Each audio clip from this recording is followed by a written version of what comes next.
Hello everyone, welcome to my channel. Please subscribe and keep watching more details. Angry correctional officer locked Julie Chrisley in cafeteria. Julie Chrisley saw her time behind bars get cut short thanks to a presidential pardon. However, the Chrisley Knows Best star has denied receiving any special treatment during her time in prison. Recently, she shared a haunting incident while in prison, with her family weighing in on the story. Julie Chrisley and her husband, Todd, were introduced to audiences through the USA Network reality series, Chrisley Knows Best. In 2022, however, the two were convicted of charges including bank fraud and tax evasion. For her part, Julie was originally sentenced to 7 years behind bars, which she was set to serve at the Federal Medical Center in Lexington, Kentucky.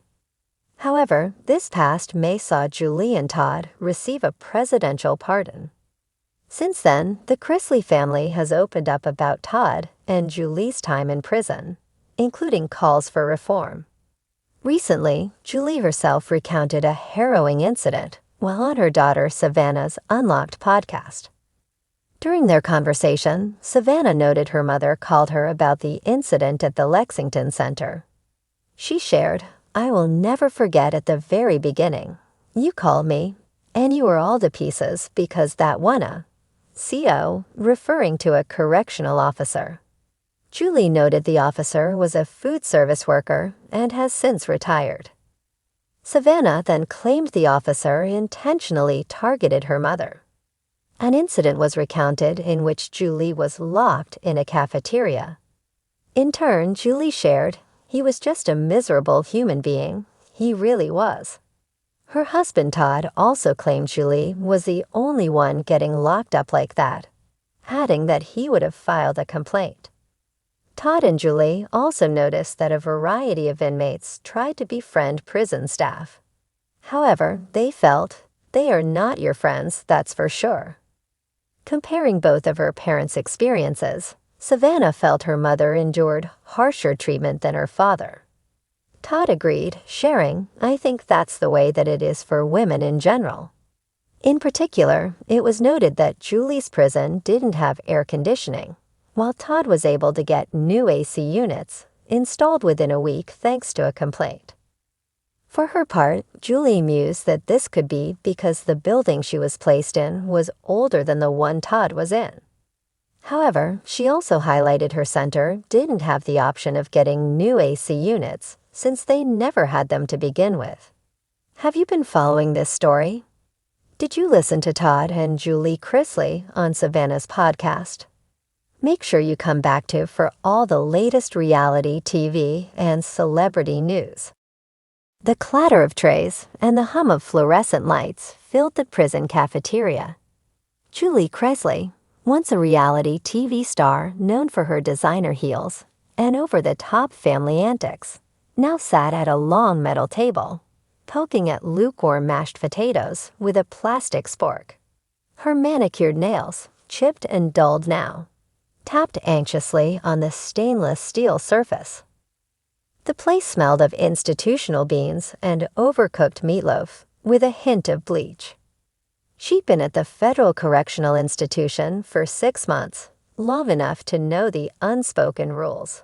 Stay quiet, don't brag, blend in. But it was hard for Julie to let go of old habits.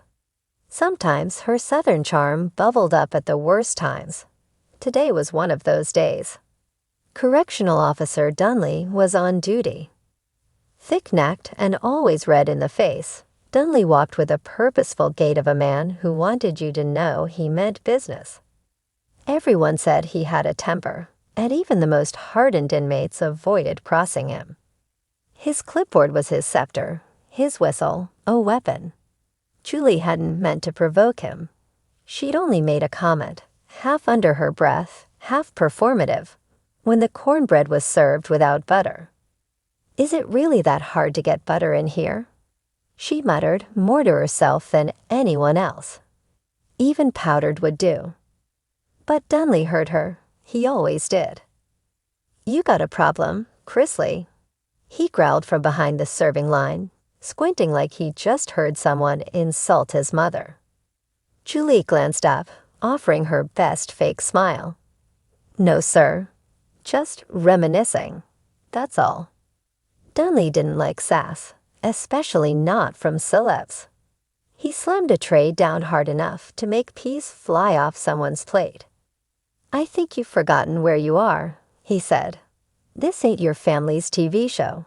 You don't run nothing here. You're inmate 83,752, and I don't care how many followers you had." There were chuckles from other inmates. Julie felt her cheeks flush. She went quiet, sat down, and ate her bland meal in silence. But Dunley wasn't done. He watched her like a hawk throughout the lunch hour, his eyes narrowed, his jaw working side to side like he was chewing rocks. And then the moment came. The buzzer rang for end of lunch, and inmates started filing out. Julie stood, taking her tray to the bin, when Dunley barked, Chrisley, "Cafeteria duty. Today." Julie froze. "But I'm not assigned to cafeteria today." "You are now." He pointed toward the mop closet. "Start with the floors, then the trays, then the counters. And don't even think about half-assing it." She started, but then caught the warning look in his eyes. This wasn't a suggestion. The others left. The doors clanged shut. She was alone in the cavernous room, still smelling of canned green beans and despair. She mumbled a few choice words under her breath and trudged to the closet to grab the mop. What she didn't realize was that Dunley had other plans. As she began scrubbing the sticky floor, the officer stepped out into the hall and, with a smirk, hit the override on the cafeteria door control. A mechanical hiss, a heavy clunk, and the door sealed shut. Inside, Julie straightened, suddenly aware of the silence.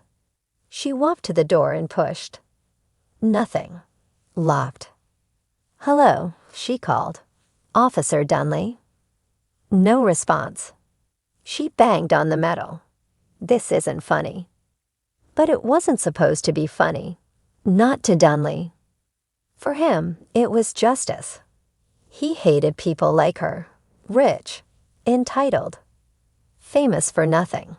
Thinking the world owed them something. He'd seen her kind before. Crying during strip searches. Asking for soy milk. Filing endless complaints about mattress firmness. To him, Julie Chrisley represented everything that had gone wrong with the world. So he left her in there. The lights flickered overhead. The clock ticked. Julie paced. After half an hour, she started yelling. "This is illegal. I'm going to report you. This is false imprisonment. Oh wait, I'm already in prison."